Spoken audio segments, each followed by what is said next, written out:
You're looking at the host of MedCircle and the host of It's All in Your Head podcast. Excuse me.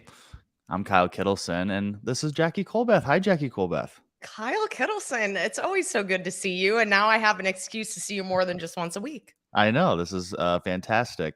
Congrats on another great episode. This one was tackling the topic of complex post-traumatic stress disorder. Yes.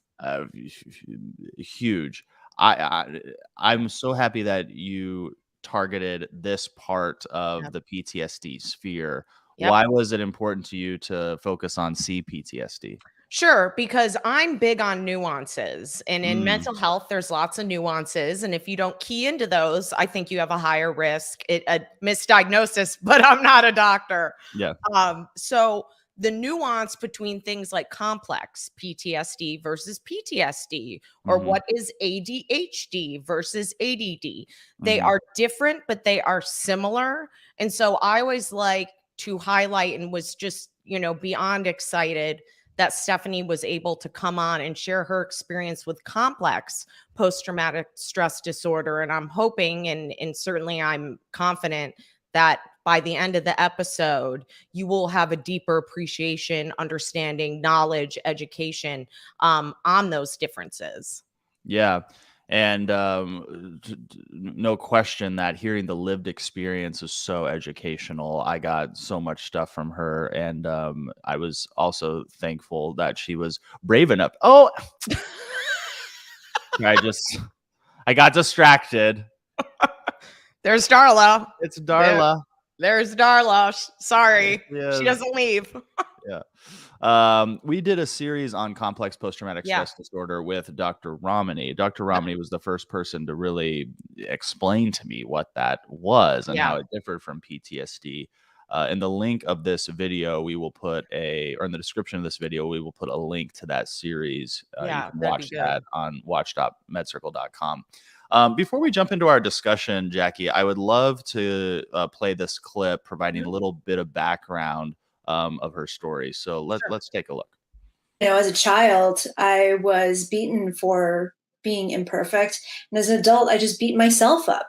I still felt that terror every time I messed up, that something horrible was going to happen. Even if I logically knew that it was going to be okay, I was like, I'm going to get fired. My boss is going to scream at me. And it just made my whole life kind of, in my work environment, really, really terrifying. What were you about to say? Something? What struck me with the way that Stephanie put that is basically she picked up right where her abusers left off. And you just start terrorizing yourself in those ways, right? Maybe cognitively, I'm going to get screamed at. And what starts to happen is your brain almost gets used to being in that state of trauma. And then you get to a place almost where it's like, well, I'll grab the baton and now I'll just, beat myself up. And very subconsciously, deeply subconsciously. That's what I think makes it for me so intense, is because it is so deeply subconscious. I interviewed a woman, and I'm fairly certain it was many, many years ago. I think her name is Jane. Yep. And she suffered abuse from her significant other. Yep. And when the abuse occurred, now this is a little different than complex PTSD, although I believe that it was her diagnosis. Yep. The smell of oranges was a big trigger for her. And for a long time, she never understood what it was about oranges that made her get a headache, that made her nauseous, that kind of shut her down. Yeah. I mean, just imagine going to a friend's house for breakfast and smelling fresh squeezed orange juice and having this very powerful reaction to it, and then not knowing where it came from. She discovered that in therapy. Finally, she goes, this is why, because oranges were prevalent in her abuse, and now it's a huge trigger. I only say that to explain how these or to shed light on so many things our body is absorbing and taking with us, whether we want it to or not. And it's taking it, and that's why the title of her book's so brilliant. What my bones know. Yeah. It's a brilliant title because, I mean, it is that deeply ingrained in your DNA. It may as well be a bone fragment.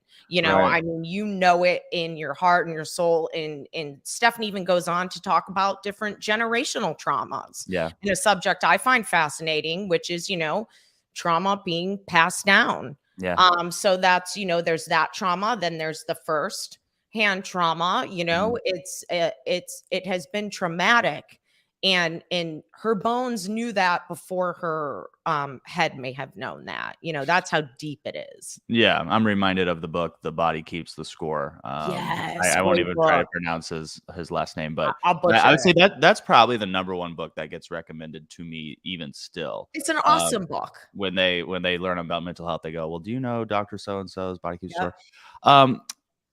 I saw a cartoon on generational trauma, and it was this older man yelling at this middle-aged man. And then the middle-aged man was yelling at this younger man, and the younger man held up kind of like a shield against these two generations yelling at him, and then was telling this child, like, I love you and you're doing great. Aww. And then the caption of the cartoon was something along the lines of, you can stop the passing on of this trauma from next to next. And it was a nice illustration and very beautiful, perhaps a little bit oversimplified. I'm curious to learn if you feel like you've had any generational trauma. You mentioned on the podcast that your grandparents were immigrants. Oh yeah, I think there's generational trauma in different aspects too. I'd say I'm lucky to have it on both sides of the family. And again, not a doctor, not as well versed in this, but she does speak about her immigrant relatives. My grandparents on my maternal side had immigrated here from Italy, and they went through Ellis Island in New York. And when I was tracing my roots and trying to get an better understanding of what's in my bones, right, and going through my history, what was interesting was, they were treated like hell. They were treated like crap. They had a horrible time. It's not like it is today where there's this, come in and we want to help you. And they didn't have that experience. So they worked their off. Some of the hardest working people I've ever met, seen to this day in my entire life. They were the greatest generation, and their kids went to college, and it was the first generation to go to college, and it wasn't all that long ago. And they carry the pain of that. Immigrants do when they leave their homeland. And then you have other generational traumas, which I think can be in the forms of mental health, mental illness, being passed down, whether it's depression. I mean, there are so many people in my family on the paternal side who are on a spectrum of sorts, could be autistic, could be bipolar, but there were generations and generations and generations of not being diagnosed until yours truly. So you have an onslaught, all of us in our own respective ways, where you can in some way, shape, or form, I think, absorb it and not even really know it. How do you think you've absorbed it without knowing it? I'm very pugnacious. What does that mean? That means, if you take a swipe at me, I will clock you back. Oh, I know that. Okay. Yeah. I think I get, the grit and there's a toughness to me. And I've had people, often tell me they wish, we like your sweeter side. And I get that. And the softer side, I like that side too. Don't get me wrong, but I am hardwired to be kind of a fighter when it comes to things I'm passionate about or believe in. If I'm indifferent, I won't get off the couch about it. But if I'm passionate about it, I will, and I can get aggressive, and I attribute that to being scrappy and, generations working hard to survive. Also too, when it comes to mental health, I have difficulty speaking about it. This helps. The irony that you host a mental health podcast, yet you find it difficult. Yes. What is difficult about it? Well, it's not something I think that any family was like, even, you know, how my family, the Colbeth clan, is like, they were hip to it. It still doesn't mean that any of us really, I think, know what the right type or how much dialogue do you have to have, how little dialogue. Was there too much dialogue? You know, it's kind of one of those things where I think, you know, in that respect, I can be a little bit inarticulate. I work hard, really hard to try to be articulate. I can be quite blunt, and I just think sometimes that's for lack of being, you know, feeling hardwired to be a certain way and put on a certain veneer. So I guess in a sense that would be kind of my burden. Do you feel like you've had to fight to survive? Oh yeah, I think we all do. I think we all do on some level have to fight to survive. And it's interesting. I used to think it was a matter of will. And I don't think that. I don't think that anymore. I don't think you're weak if you stop fighting, so to speak. You know, I think everybody's cut from different cloths, and we all have different qualities, and we all are really good at certain things, and we have great qualities. In what bums me out to no end is there are some people that go through their life and they don't recognize their strengths. They only see their weaknesses. They only see where they screwed up. They obsess over things that happened or went wrong. And I can tell them what their greatest asset is a loved one and a friend. And I can articulate that really well. But if you don't know that, they don't know that, you know, in their bones to go back to that. If they don't feel that way, sadly, my most articulate sentiment would be lost. So I think it's sad if you don't get to realize what your strength is. I was interviewing Dr. Ramani last week. Dr. Ramani is a clinical psychologist. If you're watching MedCircle's YouTube channel, you probably know Dr. Ramani. We love her. And she said something that I quickly texted to Mandy, who works at MedCircle, because I just thought, if this does not sum up what we are doing at MedCircle, she said, mental health is the potential of people. And so often, that was my reaction to Jackie. So often we look at mental health as what is wrong with us, where the deficit is, where the struggle is. And I don't want to dismiss the struggle, or I don't want to dismiss the deficit. But when we flip that to the reality of mental health is the potential of people, that is how I always finagled it in my brain. But I never had it so simply put. No, she nailed it. Yeah. I've never heard it put that way either. And it's brilliant, because I do think, you know, we get in our own way. It gets in our way. It lives within us. So of course it's us always getting in our own way is sort of what happens to oversimplify things. And with, you know, learning more just about the complex PTSD, to be fielding that on a basis of just a consistent, constant basis, to be in that state, it sounds excruciating. Yeah, and on the same token, Stephanie talked about the power that can also come with someone living with CPTSD. Dr. Cheryl Arrett, who I interviewed many years ago, she said, you know, I often will refer to PTSD as post-traumatic growth, because when you can process the trauma, go through the work, and it is work, but when you can go through there, that is where the growth is. That is where all the goodness lies. And Stephanie did something in the podcast that I so resonated with. Actually, let's play the clip, and then I'll talk about what I think she did. Wade, let's play that second clip, please. Which is that having complex PTSD is a lot like being the Incredible Hulk, in that when you're triggered, you can go into this state where you're not thinking straight. You're a little stupid, actually. You speak in like maybe 2-word sentences. You can get kind of violent and scary. But also remember that the Hulk is not a villain. the Hulk often uses those powers to help his friends. Yes. To stand up for what is right. And so complex PTSD isn't all terrible. There are terrible things about it. Right. But there is another shadow side to it, or a bright side to the shadow side, that does make you sort of a very empathetic, very courageous individual who has the guts to really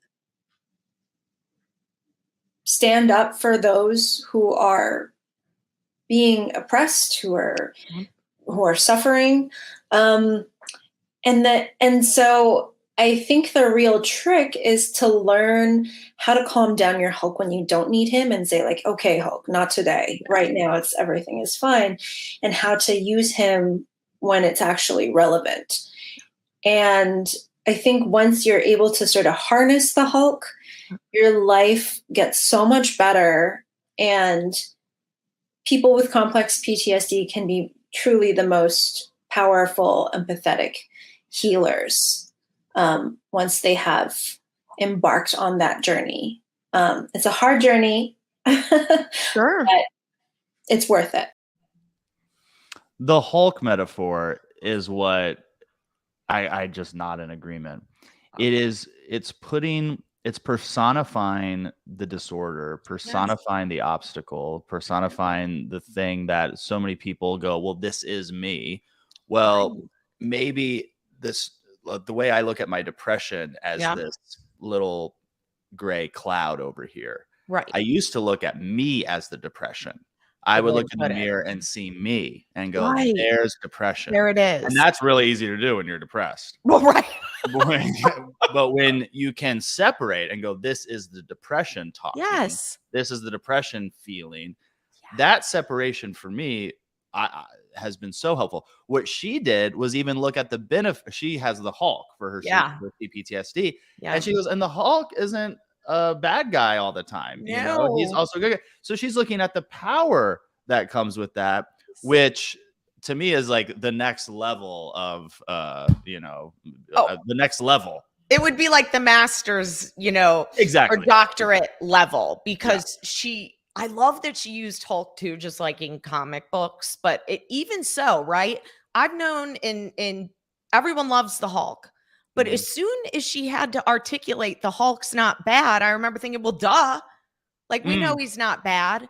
But it did take you a second, because you are referred to, like, so-and-so went all Incredible Hulk, And I loved nothing more than her highlighting. She went beyond. It is an asset. Whatever you struggle with, is it, to your point, is it burdensome and awful and crappy some days? Without question. However, net, you have an asset. You have a space and a way to talk and to reach someone and really touch them on a deeply personal level that you otherwise would not ever be able to do. I know with my own being on the bipolar spectrum, I feel everything, and I can really relate to her with, when emotions are just feel overwhelming and so powerful. Sometimes you do feel like a monster because you don't necessarily know what to do with the anxiety or the energy or the depression or the bad cognition. You don't really know what to do. But I always equated it, when I've been asked to describe the bipolar disorder, it's I've had to learn how to like yank my own reins. If I was a racing horse, I never liked a jockey on my back yanking at me. I'd spit the bit, as they say, and I just want you off. But if I can yank my own reins and remain out of like jails, hospitals, or cemeteries, if I can yank my own reins and I can do that, there is no greater power. That you are the most powerful at that point, I think. Yeah. Well said. We have some people saying hi to us in the chat, Miss Jackie. Right. Excuse me, I'm losing my voice a little bit.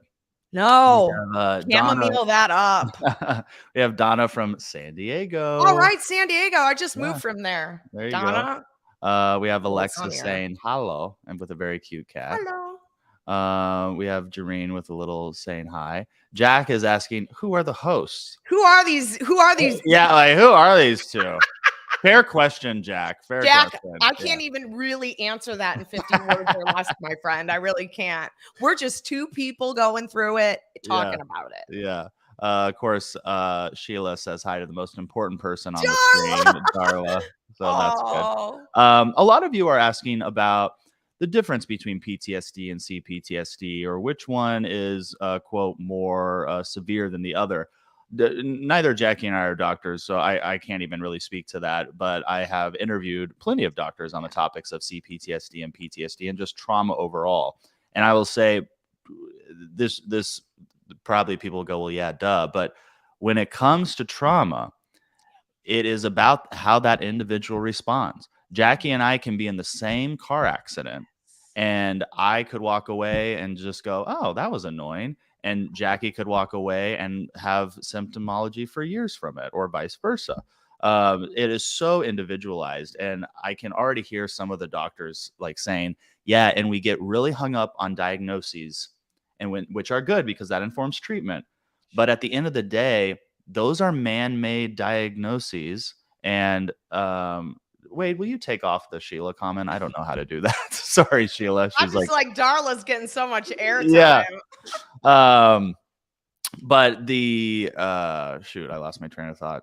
The so the nuances that the doctors were talking to they at the end of the day go, what are the symptoms? Because that is what we are treating. Whether you meet clinical diagnosis for X, Y, and Z, at the end of the day. You made a great point too, Kyle. Like I remember one time in therapy, it was like a group therapy session, and I thought someone was being like absolutely freaking ridiculous. And I thought they were just being like weak and silly and stupid with how like spun out they got over something I felt was really not that big of a deal. And it's not like I was the best decision maker on the planet at that time.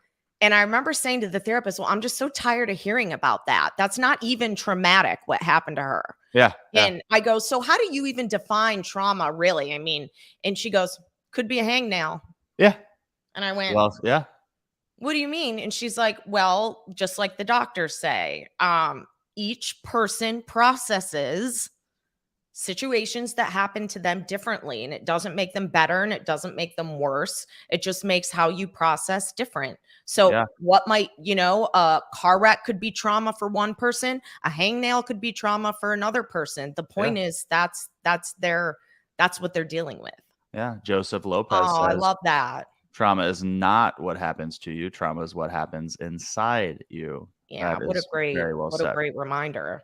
Similarly in the same vein, Morg in the Void says this is what you're going through, not who you are. And isn't that the hardest part though? I mean, maybe people don't talk about this enough, but how cool that the audience is so hip to this. The identity. How are we separating Stephanie from the Hulk and Jackie from the racing horse? Or how do you separate what your identity is and then what your mental health condition or issue might be at that time? It's very hard. Yeah. Well, we have plenty of more episodes coming up with these lived experiences. If you haven't seen Jackie's podcast or listened to it, it is called It's All in Your Head, and it focuses exclusively on those with lived experiences. So last week we were talking, Jackie spoke to a woman named Stephanie who's living with complex post-traumatic stress disorder. And I believe next week you're talking to a woman named Amanda, but I don't know what the topic is, Jackie. Yes, panic disorder. Panic disorder. Okay. Panic disorder. So I really wanted to focus heavily this season on anxiety-related content because more people than ever, there's nothing more relevant, I think, in my opinion now. People who've never had anxiety are getting anxiety. So it's kind of mind-blowing, and it's very misunderstood and overgeneralized. So I wanted to try to go a little deeper into each different arena, whether it's OCD, CPTSD, panic, social anxiety. So you'll see that thematic throughout. Cool. Well, stay tuned to the end of this video because we're going to have a preview clip of next week's podcast episode. I also want to say that for those of you in the chat asking about trauma and PTSD and CPTSD, MedCircle has all these answers for you. Okay. And if you go to medcircle.com, you can explore a variety of memberships. Now, this is separate than our YouTube subscription. Okay. Be a YouTube subscriber. Different content. It's a lot more interactive. We have workshops. So it's definitely something you should check out because it's, more deeper content with the doctors. And you get, for all access members, you get the opportunity every single week to ask your questions to doctors who actually know the answers. Okay. That's my favorite part. Yes. So if you want to become super, super educated on trauma, well, an all access membership is the best way to do that. No question. So you can go to medcircle.com to figure that out. Jackie, any final words on this topic before we preview next week's episode? Just want to thank Stephanie. Yeah. Stephanie Foo for coming on and speaking with us and certainly educating me and being so brave and courageous and articulate. I think anybody who does the work, it's something to be certainly admired, respected, and she certainly has, and she is helping so many people. I don't even know if you could count. So my final thought is a big thank you to Stephanie. Excellent. Well, I will say thank you to you for doing the podcast, Jackie, and also thank you to Stephanie. All right, let's take a look at next week's episode, and remember, whatever you're going through, you got this. So I grew up with an undiagnosed panic disorder, and I suffered great, exquisite distress pretty much every single day of my life. It was organized around separation. So it was anytime I had to leave my mother, I would panic. As I was growing up, I knew there was something wrong with me. And I knew it because it interfered with my everyday life in ways I watched my friends and my siblings not be bothered. So my childhood was really filled with a lot of dread and chaos and confusion and, misattunement and misapprehension. But then I had this realization that it was harder for me to live my life avoiding everything. And it would be easier if I stayed alive to face every single thing I feared.